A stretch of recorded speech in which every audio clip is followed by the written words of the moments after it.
Now I have all the power I can have. Oh, I don't think so. Spider-Man.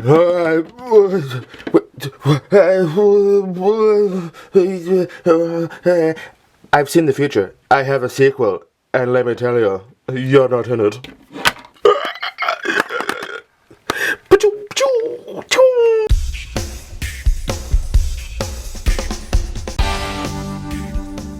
Hello, welcome to the Judgegate Show, and first of all I'm going to just admit something that I apologise if I'm looking like an absolute sweaty mess. It is boiling here where I am, and I am ginger, and I'm melting so much. But today, also, we're talking about Spider-Man Far From Home, and this is going to be a spoiler review, so just well, watch if you want, because it could be quite interesting, because I'm going to spoil it. So if you haven't seen the movie, I mean, you do you. But, of course, if you haven't seen the movie, come back later or something, because, you know, yeah. So, Spider-Man Far From Home, go quickly talk about the movie, and then kind of my pros and cons, and then kind of after kind of bits and all that, bits and bobs. So the movie kind of starts off in Mexico with Nick Fury and Maria Hill, where they discover Sandman. No, sorry, not Sandman. They all look like a neat visual, but it was obviously just a tease to obviously. To me, obviously, what Sandman should look like. Then all of a sudden, here comes beautiful Jake Gyllenhaal. He's such a dream. And he's like, you don't want any part of this, i.e., I want you to be part of this. That all happens, and then we cut to the Marvel intro, which I wasn't happy about, because I was a bit like, I really liked that they did the old kind of Spider-Man theme, and they did something else. And I was a bit like, it was sometimes, it's that Marvel humour where I sometimes think, damn it, you've did it again, and I'm not into it whatsoever. But it's a nice wee bit where I'm quite glad that they did. They kind of talked about like what's happening with schools, and like they're having to retake it and all that kind of stuff. There's even the guy that's like saying my younger brother is now my older brother because of the snap, and there's like little details there which I quite liked, and I'm glad that they did because I think it needed to happen. So it was like, okay, I am all good of what's kind of happening here. So it kind of cuts to Peter Parker, and he's talking to Ned about he's got a little fancy for MJ. So that's all kind of happening because they're going on a vacation, because the ones that kind of died got a vacation out of it basically. So I mean, there's pluses to turning to dust and being gone for 5 years. Pair ones that had to like, you know, live all that, like I like to see those kind of kids are just like, yeah, we didn't get anything. The budget went really down those 5 years. So they go on vacation, they're going to Venice, and in that kind of meantime, Nick Fury is trying to call Spider-Man, and he's just not for having. He just wants to enjoy his holiday. And quite right so. There's a nice little moment actually, I must say, that they kind of, the add-on with Aunt May, that she's involved with the homeless kind of stuff, which is a nice actual kind of reference to obviously the comics with that kind of stuff. And it'd be interesting if they do some Mr. Negative stuff maybe in the future involving that, because I would like to see more of Aunt May, if I'm honest, because yeah, Melissa Tomei, use a little bit more than just a love story that happened in this movie a little bit. I was like, oh, we could maybe do a little more, I think, with that act. But they go to Venice, and still Nick Fury is trying to call, but Peter's just wants to enjoy his holiday, and he gets a really nice necklace, which I think is actually a really nice kind of touch that goes throughout this movie, and he's wanting to give to MJ. But while at Venice, the big old now Hydro Man, which was actually a pretty neat visual, I actually really like the look of him, suddenly appears, and then Mysterio arrives once again, looking so beautiful in that costume. I loved that Mysterio costume so much. I thought it looked so damn good. Defeat that, and Mysterio was the one that looks like the hero. Everyone's like praising him and that he looks amazing and all that kind of stuff, and I really did look amazing in that suit. But Nick Fury finds Peter, and he takes him to a little hideout that they have, and he introduces him to Mysterio, and he says that he is from another Earth, and that this is the Elementals, and they're like different versions.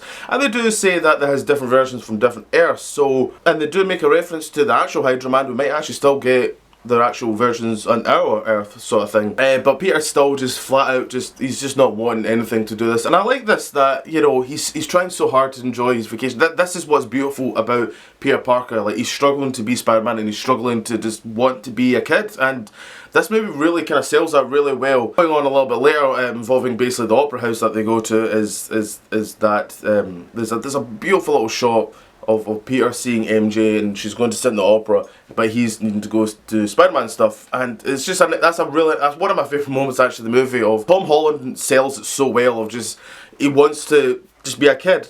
but then over this side is what he's great at and needs to be doing, sort of thing. So it's that conflicting stuff, and I really enjoy that kind of stuff. So because obviously what happened in Venice and having a bad hotel, Nick Fury sabotaged the holiday, and now they're off to, where was it they were off to? I can't remember now. I've only seen this movie once, but they went somewhere else. Austria, I'm sure it was Austria they go to.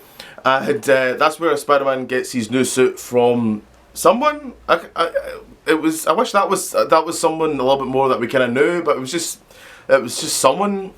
And then they did a weird joke where Peter had to take his trousers off, and I was like, this is creepy because he is underage, and I was like, I don't know, this is I didn't get that, but that was a little bit weird for me. But he gets the stealth suit and he gets all that kind of stuff, and Brad, the kind of the one that he's trying to fight against for MJ's love, took a little photo of that. And while on the bus, the glasses that Nick Fury gave him, that was Tony Stark, which was a nice little touch. I like that they did that. That was a nice little thing of Tony giving Peter the glasses, and he puts it on, and Edith, it was called, I remember rightly, he accidentally kind of gets a missile to target that Brad character, and so much fun hilarity that happens on that bus. So yeah, that kind of like stuff happens. Then they go to, you can tell I've seen this movie only once. They went somewhere else, I forget what bloody already called, that's terrible. But there's a big festival going on, and this time they're going to be prepared to fight the next elemental and all that, and Spider-Man puts his stealth suit on, which looks, there was a shot that just looks so beautiful when he's clinging on to the side of a tower, and there's like fireworks going off behind him, and you could almost, it's really just the eyes you're kind of seeing, and it looks amazing. I really like that shot. So yes, so they fight that one, and they kind of defeat it, and Mysterio really makes himself look like a big hero by near enough sacrificing himself, and Peter's like, well, that's something, let's go get a milkshake, and they have a milkshake. Well, I'm assuming that's what he has a milkshake, and then he's like, no, you should have these glasses, because Spider-Man still, he is gullible, that's what makes Spider-Man, you know, he's like, no, get these glasses, and then suddenly Mysterio has the power of Edith now. You know, Peter gave him the control of Edith. To which point the movie completely flips over. This is where Mysterio reveals himself as the big villain. Oh, shock, horror, I did not see. Mysterio is actually indeed the villain, and any comic book fan would know that, and they did exactly what I was hoping for. Where he's not this big, you know, it's all just holograms and all that, and I'm so glad they did it. That is Mysterio in a nutshell, and there was really damn good references. There was a reference to Iron Man, for goodness sake, a character way back then, and I was like, that's some real in-depth stuff happening there. But obviously, this is a group of ex-Stark employees who just are pissed off and are not happy what's happened and how they were treated, and they want to go against everything, and they don't really care that he died and saved everyone, including Mysterio. And Jake Gyllenhaal's so good. He's a little bit ham, which I like, because he can do that but not be bad with it. And then he's like psycho, like Nightcrawler with his eyes, where he's so damn good. And the costume, as again, that costume is so beautiful. I really do. Like that said suit. So kind of after that, like, Peter kind of reveals himself as Spider-Man to MJ, even though MJ kind of clued on that said thing. And at that moment they find out that the technology that they found that came off with Mysterio was the holograms of the actual elementals, making it all a said lie. As soon as Spider-Man finds out about this, he's like, I need to go to Nick Fury, I need to go to Berlin it was. Again, I've only seen this once, so I'm still trying to remember now. He goes to Berlin, I remember, and he goes on a train, and I was like, great security in this place, that folk can easily just jump in that train, but there we go. So he goes to Berlin, and he's home to see Nick Fury, but what was this? What's this? What's going on here? It was all an illusion. And one of my favourite sequences in all of Spider-Man movies, maybe actually kind of all of like any superhero movie, like just one of many others. One of my favourite sequences of this whole just Mysterio illusion. It felt like the comics. It felt like the video games I played. I remember Shattered Dimensions was a bit like that. It felt like the TV series. It was so beautifully done. It was so. It was creepy. It was really, really beautiful how it was done. I really did enjoy that kind of.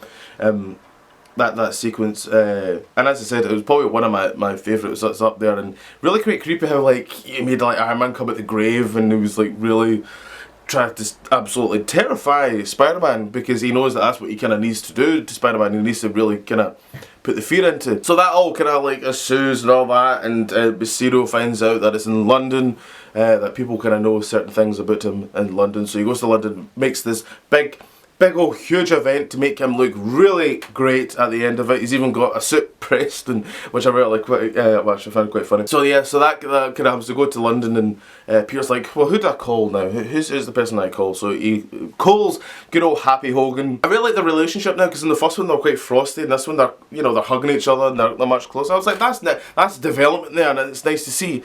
So they go in the good old jet, and Spider-Man's like really bad, and he's really broken down. He's like, what do I do?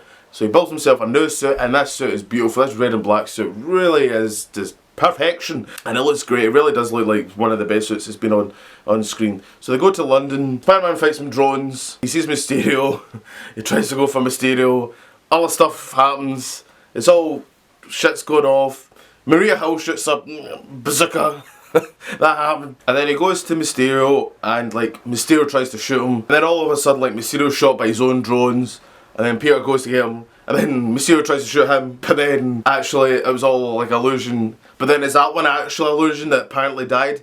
I don't think so, because I don't think Mysterio's dead. I think he's still kicking about somewhere, I think. And I hope so, because I love Jake Gyllenhaal as him, and he seemed to really like playing the role as well. So here's home, and fingers crossed to that one. And there's a nice little moment at the other end where Peter and MJ come together. They're so good. I really like those two. Their relationship really worked in this movie. I think it worked really well, and they have like a really awkward kiss and all that, and which I really like, because they make it the opposite of what the original trilogy did, where it was all romanticised and it was all lovey-dovey, but it was like, real life it's not like that whatsoever. It's all just an absolute mess. That's beautiful. It's not like that whatsoever. So I like that. I thought that was really well done, that sort of stuff. And then then she gets the necklace because Happy gave to it, which is also quite something, because obviously Happy must have thought, shit, this is it, I guess. But it was all broken and all that. I don't think people realise the symbolism of that necklace is the fact that it's all broken, because that's Spider-Man's life. It's all just a bit of a piping hot mess, really.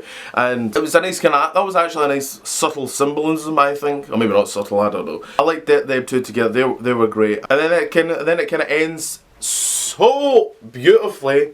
I was so happy when this happens, because I love it when Spider-Man movies end like this. It ended in a swing through New York, finally seeing Spider-Man. This is what I'm talking about, where I'm loving what I'm seeing with what they're doing with Spider-Man, this Tom Holland Spider-Man.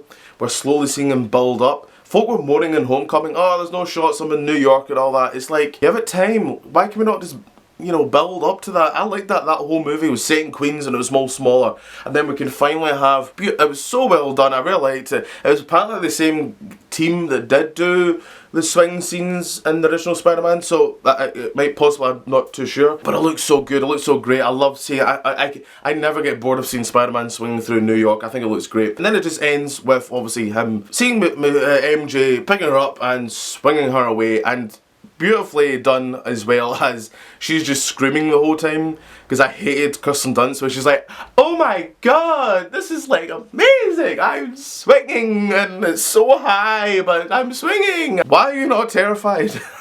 What's going on? And that's like the movie. And I'm going to do another video about the after credit scenes, so look out for them. I'm going to do them because I want to do like a good video about them, because I'm going to talk about them. But overall, the actual movie is, I damn enjoyed this movie. Did I prefer it than Homecoming?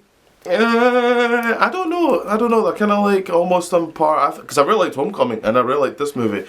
I really like seeing what they're doing with Peter. Like, you see him progressing. He's not as childish a little bit. He's a little bit kind of, you can feel like he's growing up. And Tom Holland actually generally looks more kind of, he looks bigger as well, which is kind of weird. But overall, I enjoyed this. Jake Gyllenhaal was great. Zendaya was great as well. I liked all the kids as well. Are they really kids? I mean, most of them are like 25, Chris. They're not barely even kids anyway. But I liked actually the teachers as well. I thought they were quite good. Just overall, I think, especially after the Endgame, like, I think that was a little bit like Ant-Man and the Wasp, where it was just, it's a good bit of fun, really, in this movie. And I think that's what's needed, and I enjoyed it. I don't know where I'd put it in the ranking of Spider-Man movies. I still have Spider-Man 2 up high for me. Probably Spider-Man 2, and maybe Far From Home, to be honest. Homecoming, and then the first Spider-Man.